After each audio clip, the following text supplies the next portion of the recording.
ચૌધરી સમાજ અને રબારી સમાજ વચ્ચે જે અત્યારે ઘર્ષણ ચાલી રહ્યું છે એના વિડીયો અત્યારે બહુ સોશિયલ મીડિયામાં આવે છે.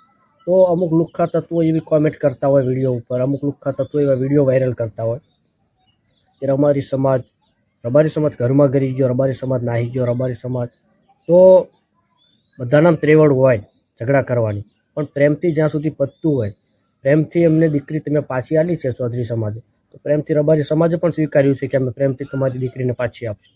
અને આમે ફાયદો નથી, દીકરીને 1 વર્ષનો દીકરો છે, છતાં રબારી સમાજે કીધું છે કે પ્રેમથી અમે દીકરી આપી દઈશું, ચૌધરી સમાજની અમે દીકરી પાછી આપી દઈશું.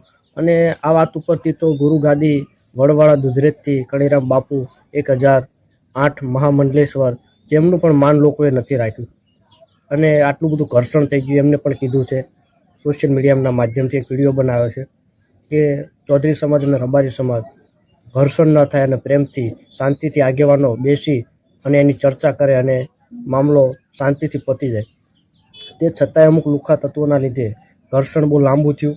અને ઘર્ષણ તો થયું, પણ લોકોએ વિડીયો વાયરલ કર્યા અને લોકો કોમેન્ટ ખોટી કરે છે કે રબારીના આમ છે ને તેમ છે, ચૌધરીના આમ છે ને તેમ છે. અરે જે હોય તે, રબારીની દીકરી પાછી આપી છે તો ચૌધરીની દીકરી પણ પ્રેમથી આપી દેશે, એમાં ક્યાં કોઈ મોટી વાત છે ને? તમે ગમે એમ લુખ્ખા તત્વો ગમે એમ કોમેન્ટ કરો છો તો સમજી વિચારીને કોમેન્ટ કરો. કોઈ સમાજને આમને સામને ઘર્ષણ થાય એવા કોમેન્ટો ન લખશો.